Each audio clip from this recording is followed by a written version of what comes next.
I am now creating weekly exclusive content for Patreon, so if you are interested in that, go check out the link down below. And of course, if you want to avoid the random lottery of FIFA points, you want to go straight to the source, buy the players directly, use u7buy.com and use the code TVM at checkout. What is going on, guys? TVM here. Welcome back to yet another player review. If you would have watched the video yesterday, I think it was yesterday evening, you would have seen me pack this fella. The Future Stars Mason Greenwood. Now, up until about yesterday, he was still reaching a fairly decent price. You know, he's above 200k on all platforms. He's down now to about 160 on PlayStation, 210 Xbox, 220 PC. PC's price, not that many of you cared, because there aren't that many people who play PC, but I do, right? So the PC price has been crazy on Mason Greenwood ever since he came out. Like, when he first came out, he was 1.5 million. He took a spike in June at around 700k, and he keeps popping up to around 300. So the fact that I now have him on an account that I can use whenever I want, I'm very happy about it. I am a Liverpool fan. I'm not biased toward Man United or anything like that, and I'm not going to be negative towards him just because he plays for a rival team, because this is a video game. But what I am going to do is go into a few games with him and tell you what I think. His stats aren't amazing by any stretch of the imagination. When the card came out back on the 31st of January, this card was very good. It was unreal good, actually. There were a few things here or there that could have been higher for sure, like skill moves, for example. They're only 3-star, but he does have a 5-star weak foot, and he is medium work rate is not ideal. High and average, because he's 6'2", is also not ideal. It would have been like back in January, the quote unquote meta of this game wasn't, or rather it was, but no one really knew it then, or not many people knew it then. Back in January, people weren't buying the 5'8", 5'9" strikers with 99 agility and balance and pace, because they were more than happy to go and pick up players who were 6'2" with 88 acceleration and 83 balance, because they didn't really realize that the meta of the game required you to have sort of smaller or shorter players. No one really worked toward that meta. Now, unfortunately, this card isn't going to feel as good as he would have done in January. However, there is still something about him that screams quality, and it doesn't jump out at you from the page of reading the stats, right? So we've got 88 acceleration sprint speed, 95 agility, which is very good, 83 balance, 85 reactions, 86 ball control, and 89 dribbling, and composure in there as well. We have 91 positioning, 90 finishing, 90 shot power, 87 long shots, and then that's where the stats start to sort of decline a little bit, really. I said not decline, that's the wrong word. Plateau, stagnate, whichever way you want to like level out, anything basically like that. So 84 vision, 87 short passing. It's good, but it doesn't scream, you know, please pass the ball with me because I won't miss. And then you've got 90 stamina, which is good, not going to bash that at all. 86 strength, which isn't too bad. And then 87 jumping, 98 heading, which is actually unreal, but it's unlikely that we're ever going to get crosses in toward him, because crosses don't really work this year. So in terms of a chem style, I mean, there are a lot of options, engine being one of them, a hunter is another one. If you don't care too much about the pace, you could go for like a maestro, get that dribbling, ball control and agility up, as well as improving the passing, fixing that shot power, long shots. You turn him into a 93 rated striker. The engine turns him into a 92, but you do get a little bit more pace. You could give him a sniper if you really wanted to get that balance up a little bit. You have an abundance of options. I mean, ideally, I think a hunter would probably be the way forward if you were going to use him as a striker. But either way, you can't really go wrong. Now, in terms of traits, he does have outside of the foot shot, which is kind of irrelevant because he has the 5-star weak foot, but he does have the finesse shot trait, which is very nice, and then the flair trait as well. So, obviously, 3-star skills, flair trait, I don't know how that's going to go down. Either way, I wouldn't say it's a bad thing. You could do a lot of decent skills just with the 3-star skill move, right? Lateral heel to heel flick is still quite effective. The actual heel to heel flick, when the game wants to register it, is brilliant. It's one of the best skill moves.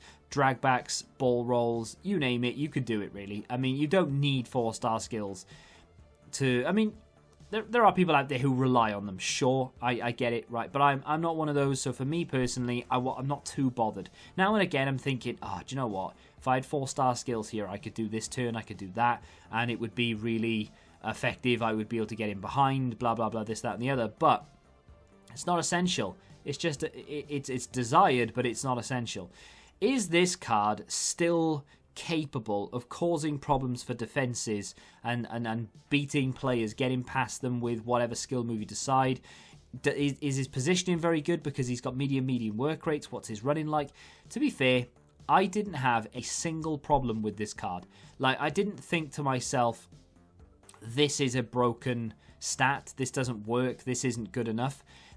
There are definitely stats that I was thinking, I wish it was higher, but it's not because I wish it was higher because it's trash. I wish it was higher to match up with everybody else, right? So Greenwood in real life is set in the Premier League Elite right now. If any of you are on Football Index, you'll know exactly the hype around him. He is flying right now. Speaking of Football Index, we're going to take a second here to talk about it.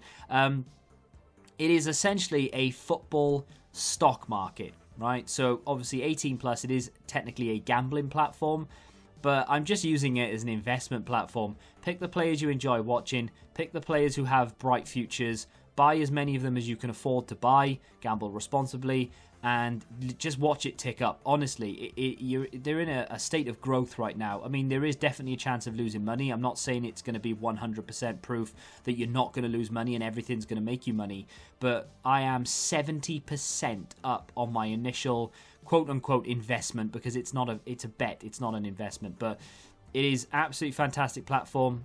Go search up on YouTube if you want to know more about it. Go click my link down below, use the code to sign up, you get some free money as well. Happy days. Let's get back to Greenwood. I know I went off on a tangent there about Football Index. Reason I did that was because I just think it's a fantastic platform. Not paid to do it, it's not an ad necessarily, but I do get a small kickback if you sign up using my code. So and you do as well, so you know, it's a win for everybody. Greenwood has really good finishing. In front of goal, I am, or was, very impressed with how good his accuracy was. It's not just near post finishes, because it's quite difficult to miss a near post finish in FIFA 20, but if you go across goal, his finesse shots in particular, and obviously the finesse shot trait is going to help him with that, but he is very good at going across goal. You can score near post. His fancy little chips over the keeper, if you get rushed or anything like that, they are very handy. His finishing was solid, and in my opinion, as much as you might want to, you don't need to boost it.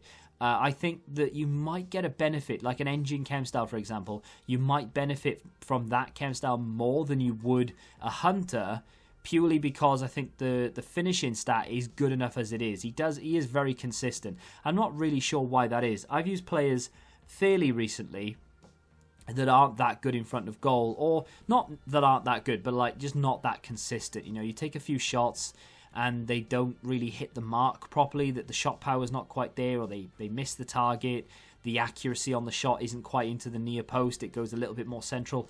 Greenwood doesn't suffer with any of that, very good in front of goal.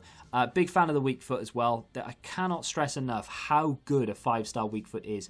If you don't have, or if your player that you're using doesn't have a 5-star weak foot, and he only has 3 or 4-star, unless he has outside of the foot shot trait, you are leaving yourself at a massive disadvantage compared to a lot of other cards now. Dembele, Ribery, Greenwood, Ian Rush Moments card, they all have 5-star weak foot, and it is so handy. You don't need to think, oh, I'm on the wrong side, I need to do a drag back and get onto my good side.